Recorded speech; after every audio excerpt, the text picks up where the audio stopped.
ہے سوسائٹی میں، ہم ساروں میں ہم لٹریٹ کو ایجوکیٹڈ کہتے ہیں، جبکہ ایجوکیشن کچھ اور چیز ہے۔ تعلیم قید تھی، تعلیم کو آزاد کیا گیا 1400 سال پہلے۔ نبی صلی اللہ علیہ وآلہ وسلم کی ذات نے تعلیم کو قید سے آزاد کیا۔ آپ کہیں گے قید کیا تھی؟ تعلیم صرف اور صرف ایلیٹس کا حق تھی۔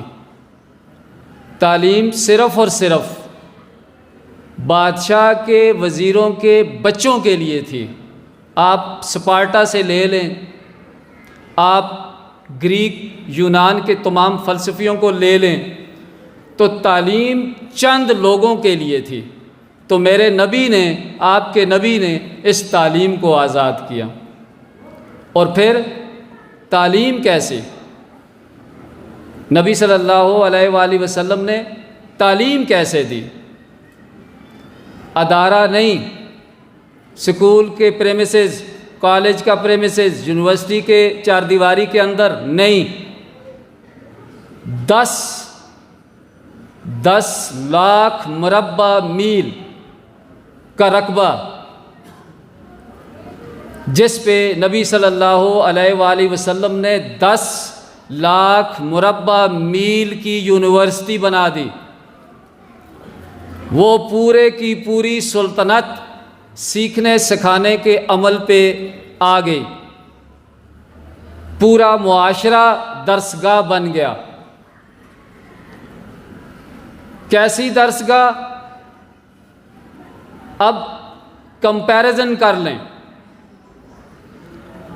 ہم فلسفی میں آئیڈیلزم پڑھتے ہیں، سقراطس اور پلیٹو کے نظریات ہیں، آئیڈیلزم ہم پڑھتے ہیں۔ پھر ایرسٹوٹل کو پڑھتے ہیں، ریئلزم۔ یہ بہت سی فلسفیز ہیں، اس چکر میں نہیں جاتا، میں صرف آپ کو ایک میسج دیتا ہوں کہ آئیڈیا، نظریہ، سوچ، یہ فلاسفر کا کام تھا۔ اور پھر دنیا نے وہ فلاسفر دیکھا جس نے سوچ بھی دی، جس نے آئیڈیا بھی دیا، لیکن اس پہ عمل بھی کیا۔ تو یہ پہلے فلسفی تھے نبی صلی اللہ علیہ وآلہ وسلم، جنہوں نے صرف آئیڈیا دے کے بیغم نہیں ہو گئے، عمل کر کے دکھایا۔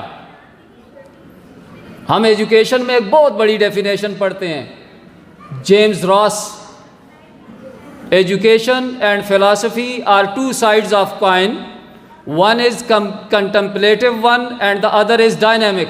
یہ ایک تعریف ہے کہ فلسفی اور ایجوکیشن جو ہے، اس کا جو آپس میں ریلیشن ہے، اس میں ایک طرف صرف تفکر ہے، اور ایجوکیشن جو ہے یہ اس کا ڈائنامک سائیڈ ہے، پریکٹیکل امپلیمنٹیشن ہے آئیڈیا کی۔ تو نبی صلی اللہ علیہ وآلہ وسلم نے جو تعلیم دی وہ عمل کر کے دکھائی۔ تو آپ کے لیے اور میرے لیے ایک میسج ہے، ان بچوں کے لیے ایک میسج ہے کہ یہ جو انعام آپ نے لیے، یہ جو آپ نے پرفارمنسز دکھائیں، یہ چینج نہیں لائیں گی۔ میں نے پی ایچ ڈی کر لی، میکسیمم آخری ڈگری، یہاں پہ ڈاکٹرز بیٹھے ہوئے ہیں، یہ چینج نہیں لائے گی۔ پی ایچ ڈی کر لیں گے آپ، ایم فل کر لیں گے، ایم ایس بی ایس کر لیں گے، چینج نبی کے صلی اللہ علیہ وآلہ وسلم کے اسوہ سے پتہ چلی کہ تعلیم سے چینج نہیں آتی۔ Education is change, education for change and teacher is change agent. یہ فکرے سے نکلیں، ان بدی لگی باتوں سے نکلیں۔ چینج آئے گی عمل سے، کریکٹر سے، نالج سے نہیں آئے گی۔ نبی صلی اللہ علیہ وآلہ وسلم نے آپ کو بتا دیا کہ صرف اور صرف علم سے تبدیلی نہیں آتی، عمل سے آتی ہے۔ عمل سے آئی تو ساری سلطنت درسگاہ بن گئی، عمل سے آئی تو نبی صلی اللہ علیہ وآلہ وسلم نے ٹوٹل 23 سال وہ جو گزرے نبوت کے بعد 10 لاکھ علماء چھوڑ کے گئے. یہ چینج ہے. اور وہ کس طرح چینج ہے؟ یہ تبلیغی جماعت کی چینج نہیں ہے، یہ میرے اور آپ کی طرح خطبے دینے سے نہیں ہے، عمل سے ہے، کریکٹر سے ہے، کردار سے ہے. تو ہم نے ان ڈگریوں کے پیچھے نہیں بھاگنا. اس ایجوکیشن نے طوطے بنانا چھوڑنے، انسان بنانا شروع کریں. ڈاکٹر بنانا چھوڑ دیں، انجینئر بنانا چھوڑ دیں. میری یہی ریکویسٹ ہے کہ بچہ پاسنگ مارکس لے لے، لیکن بچے کے عمل سے پتہ چلے کہ یہ ایجوکیٹڈ ہے، یہ لٹریٹ نہیں ہے، ایجوکیٹڈ ہے. تو ایجوکیشن کی جو صحیح معنی میں تفہیم ہے، صحیح معنی میں جو اس کا روح ہے، اس کو ہم نے پہچاننا ہے. میں بات مختصر کرتا ہوں. کچھ انیشیٹو ہم نے لیے. بینگ ڈسٹرکٹ ایجوکیشن آفیسر، میں بہت بڑی والدین کی ایک تعداد بیٹھی ہوئی ہے، اس موقع کو غنیمت جانتے ہوئے کہ جو بچہ یا بچی ان چھٹیوں